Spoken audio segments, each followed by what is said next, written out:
మనము ఇప్పుడు ఒబెసిటీ గురించి మనము చర్చించబోతున్నాము.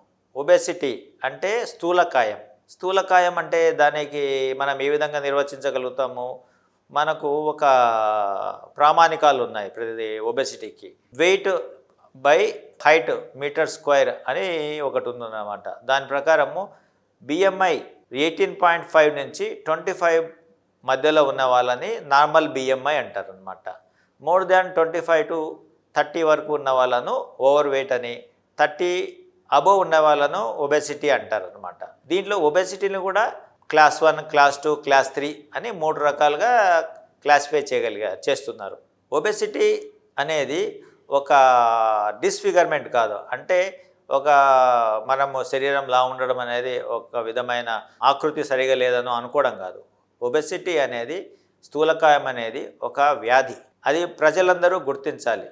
ఎప్పుడైతే స్థూలకాయము లేదా ఒబెసిటీని మనము ఇది ఒక డిస్ఫిగర్మెంట్గాను అనుకుంటామో, సాధ్యమైనంత వరకు చాలామంది ఏమవుతుందిలే ఒబెసిటీ ఉన్నది వల్ల మనకు నష్టమేం లేదు అనుకుంటాము. But obesity is the mother of all diseases. Obesity వల్ల ఎన్నో రకాల జబ్బులకు గురి అవుతున్నారు మన సామాన్య ప్రజానీకం. ఒబెసిటీ వల్ల వచ్చే జబ్బులు ఏంటంటే డయాబెటీస్, హైపర్ టెన్షన్, డిస్లిపిడియమియా అంటే కొలెస్ట్రాల్ ఎక్కువ కావడం, దాంతోపాటు ఇన్ఫర్టిలిటీ ప్రాబ్లమ్స్, హెడ్ఏక్, ఇట్లా ఎన్నో నీ జాయింట్ పెయిన్స్, నిద్ర సరిగా రాకపోవడం, నిద్రలేమి, ఇటువంటి ఎన్నో సమస్యలు, హెర్నియాలు, ఇవన్నీ ఒబెసిటీ వల్ల ఎక్కువ అవుతాయి. నార్మల్ వెయిట్ ఉన్న ప్రజానికం కంటే ఒబెసిటీ ఉన్న వాళ్ళలో ఇటువంటి జబ్బులు ఎక్కువ శాతం మనం చూస్తాం. సో ఒబెసిటీని ఒక వ్యాధిలాగా గుర్తించి దానిని మనం ట్రీట్మెంట్ తీసుకోవాల్సిన అవసరం ఉన్నది. సో ఒబెసిటీని ఎట్లా మనము నివారిద్దాము అంటారు. ఫస్ట్ ఒబెసిటీని మీన్స్ నివారించడం చాలా ముఖ్యమైన పని.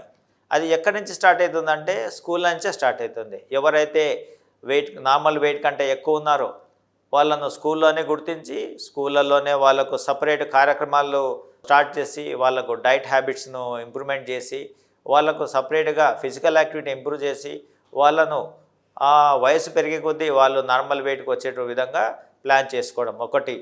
తర్వాత ఒబెసిటీ ఉన్న వాళ్ళకు ట్రీట్మెంట్ ఆప్షన్స్ చాలా ఉన్నాయి. ఫర్ ఎగ్జాంపుల్ మనం అనుకున్నట్టు 25 BMI to 30 BMI ఉన్న వాళ్ళను ఓవర్ వెయిట్ అంటాం.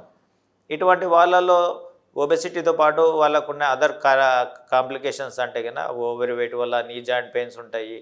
యూజువల్గా మన యంగ్స్టర్స్లో చూస్తుంటాము, వాళ్ళకు కార్డియాక్ ఇష్యూస్ కానీ, ఇటువంటి వాళ్ళను వెయిట్ తగ్గించడానికి ఫస్ట్ మనము డైట్ అండ్ ఎక్సర్సైజ్ ద్వారా మనం చేసుకోగలుగుతాం. మోర్ దాన్ 30 BMI ఉన్న వాళ్ళకు యాక్టివ్ ఇంటర్వెన్షన్ అవసరమవుతుంది.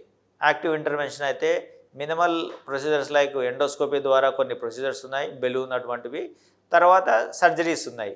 సర్జరీస్ ఎన్నో రకాల surgeries depends on their body, వాళ్ళకున్న కాంపోజిషన్ ఆఫ్ డిసీజెస్. అంటే ఒబెసిటీతో పాటు వాళ్ళకు డయాబెటీస్, హైపర్ టెన్షను, తర్వాత వాళ్ళకు హెర్నియాస్ ఏమైనా ప్రాబ్లం ఉన్నాయా, దాంట్లో ప్రకారము ఒక్కొక్క పేషెంట్ యొక్క బాడీ స్ట్రక్చర్ని బట్టి వాళ్ళకున్న డిసీజులను బట్టి మనము వేరే వేరే రకాలైన ట్రీట్మెంట్ ఆప్షన్స్ను మీరు ఏ డాక్టర్ని అయితే కలుస్తారో ఆ స్పెషలిస్ట్ మీకు డిసైడ్ చేయగలుగుతాడు.